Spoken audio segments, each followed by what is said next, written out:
ब्रह्म तस्मै श्री गुरुवे नमः. आला ना.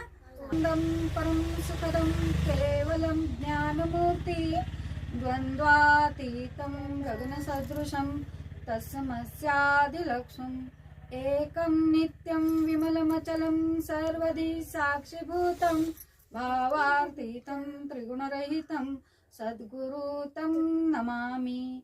जय जय रघुवीर समर्थ. जय जय रघुवीर समर्थ.